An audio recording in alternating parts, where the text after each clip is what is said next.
Imagine waking up tomorrow and discovering that every bank has disappeared.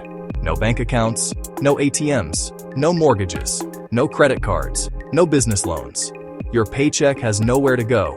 Your savings are inaccessible. And within hours, millions of transactions around the world begin to fail. Sounds impossible? Yet most people rarely think about how much of modern life depends on banks. So what would actually happen if banks disappeared? The unseen gears. What banks actually do. What do banks really do? Most of us think of them as a place to keep our money safe, a digital vault, a brick building on the corner. But that is only the beginning of the story. Banks are more like the circulatory system of our economy. They are the unseen gears that keep the entire machine of modern life turning day after day. They take in deposits, yes. That is the first and most basic function. You give them your money, and they promise to give it back when you ask for it. This is built on a foundation of trust, a trust that is often guaranteed by governments, up to a certain amount, to prevent panic. But their role extends far beyond simple storage. Banks are the masters of payments. Every time you swipe a card, tap your phone, or click Buy Now online, a bank is working in the background. It is a complex dance of verification and transfer. Moving money from your account to a merchant's account, sometimes across town, sometimes across the world. They operate the vast, invisible networks that allow for this seamless flow. Without this, every transaction would have to be done with physical cash, a logistical nightmare in our interconnected world. The convenience we take for granted is their handiwork. Then there is the power of lending. This is where banks truly shape our world. They lend to families, allowing them to buy a home and build a life. They lend to students, investing in the future of knowledge and skill. They lend to entrepreneurs with a new idea, providing the fuel for innovation and growth. Banks are the bridge between those who have capital and those who can put it to productive use. They assess risk, they provide credit, and in doing so, they enable dreams to become reality and economies to expand. Finally, banks are the financial partners for businesses, both large and small. They provide the loans necessary for a factory to buy new machinery or a small shop to manage its inventory. They issue letters of credit that allow a company in one country to confidently trade with another in a different one. They manage payrolls, ensuring millions of people get paid on time. They are the silent partners in almost every commercial enterprise on the planet. From a simple savings account to a multi-billion-dollar corporate merger, banks provide the structure and the tools that make it all possible. The first 24 hours. A world without transactions. You wake up, reach for your phone, check your balance, try to transfer money for coffee. The app is gone. Just a blank space on your screen. A minor glitch, you think. You get to the coffee shop, pull out your debit card, declined. Pull out your credit card, declined. The friendly barista looks at you, apologetically. You check an ATM on the way to work. The screen is dark. The machine is a dead, silent box of metal and plastic. This is hour one in a world without banks. As the hours tick by, the reality begins to sink in, like a slow, cold tide. Your paycheck was supposed to be direct deposited today, but where is it supposed to go? There is no account to receive it. Your employer is in the same predicament. Automatic payments, the ones you set up for convenience, start to fail.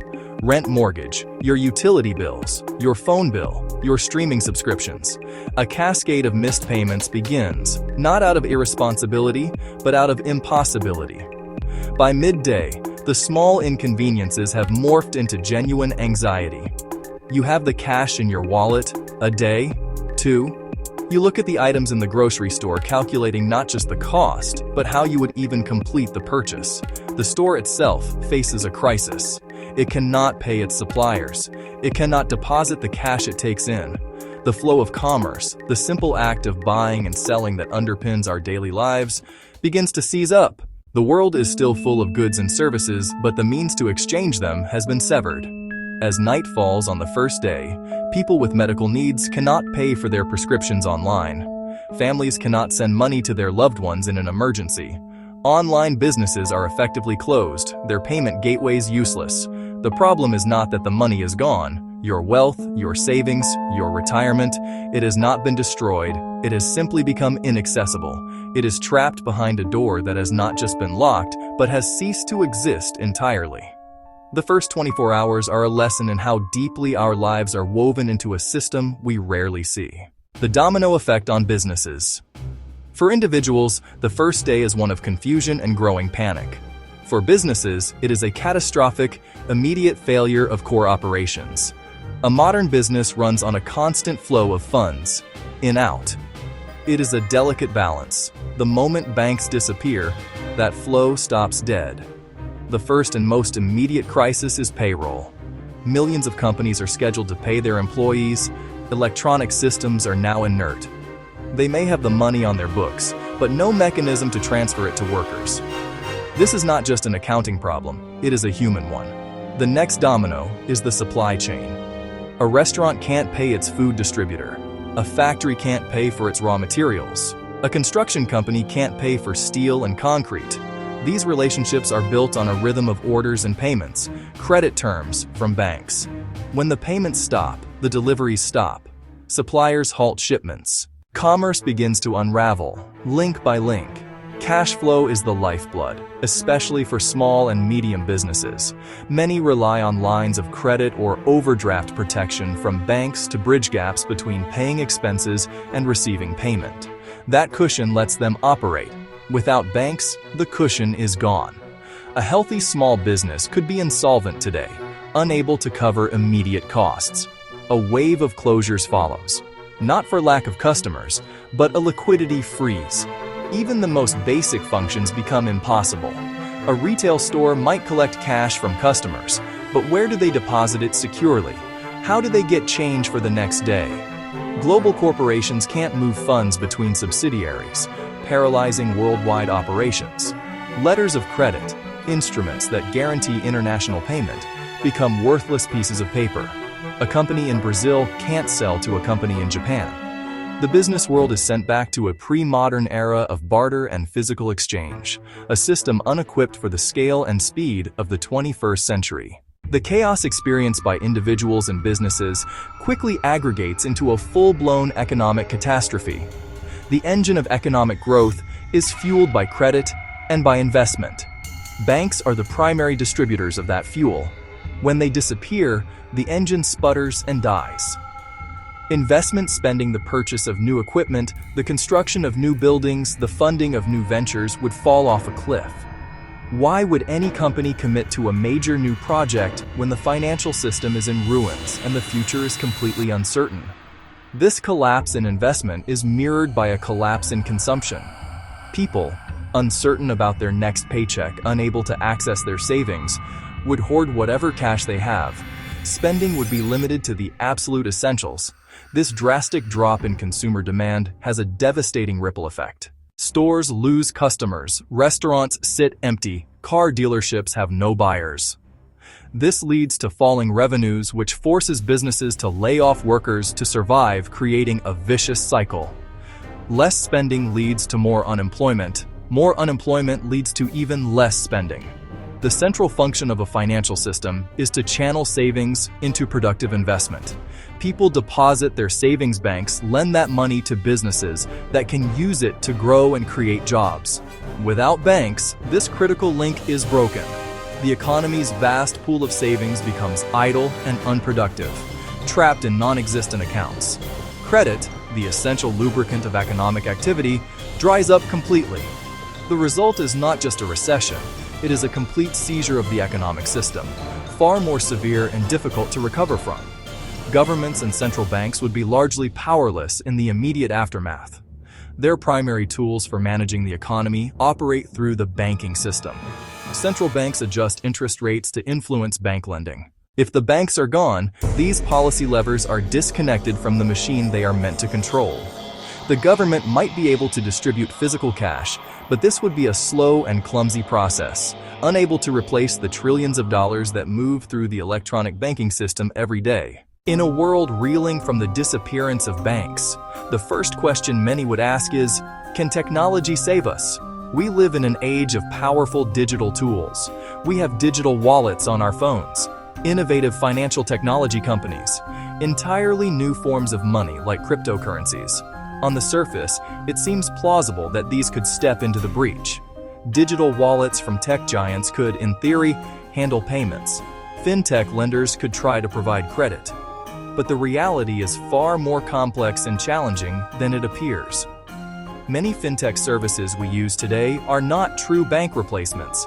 They are innovative layers built on top of the existing banking infrastructure. That payment app on your phone, it is linked to your bank account or credit card. That online lender, it likely uses a partner bank to hold its funds and process transactions. They are the beautiful, user-friendly storefront. The old, established banking system is the warehouse, and the plumbing in the back. If that plumbing vanishes, the storefronts cannot function on their own. They would be cut off from their foundations. What about cryptocurrencies like Bitcoin, designed as peer-to-peer electronic cash that operates without banks? In this scenario, they would certainly have their moment. People could transfer value directly to one another.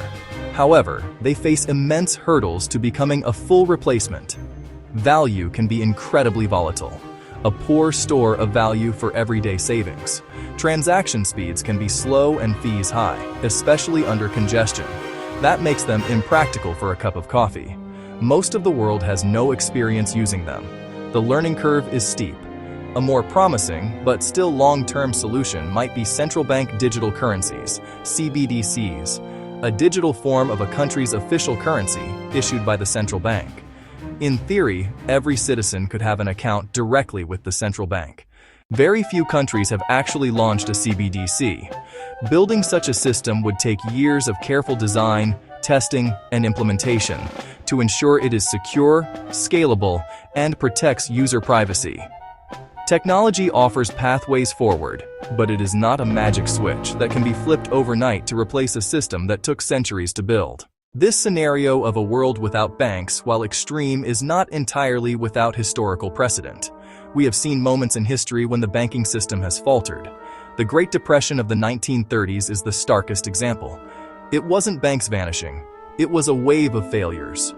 One failure sparked panic. Depositors rushed to withdraw money from other banks. That mass rush is called a bank run. Banks lend out most deposits, so they don't have enough cash on hand to pay everyone at once. That fear became a self-fulfilling prophecy, toppling even healthy banks.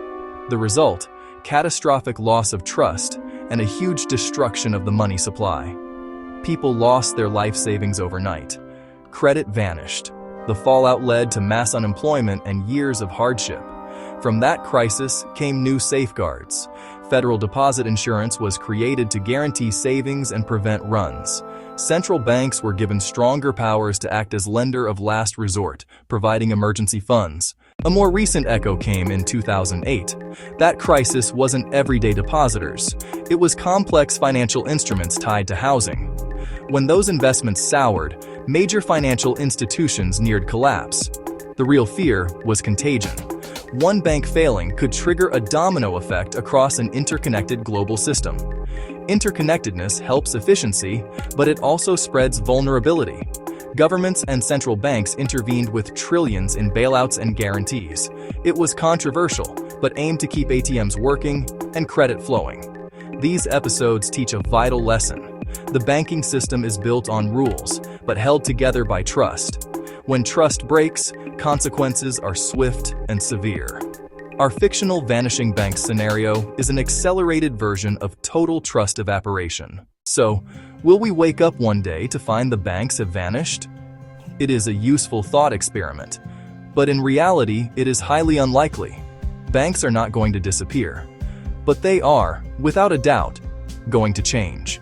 They are already changing, forced to evolve by the pressures of technology, regulation, customer expectations.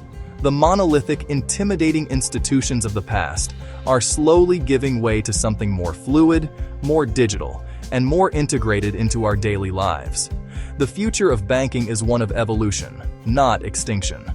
Technology will continue to be the primary driver of this change. Fintech companies will keep innovating, unbundling traditional banking services, forcing the old guard to either compete or collaborate.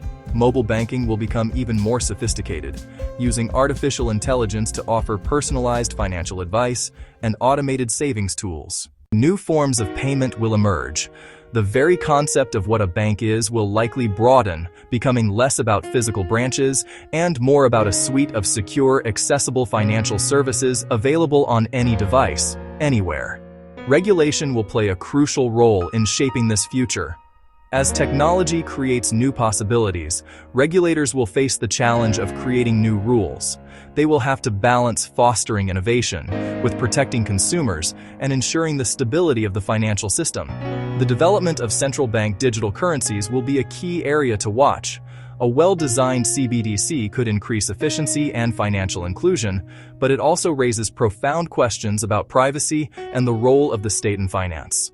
The conversation between innovators and regulators will define the next era of banking. In the end, the fundamental needs that banks were created to address will remain.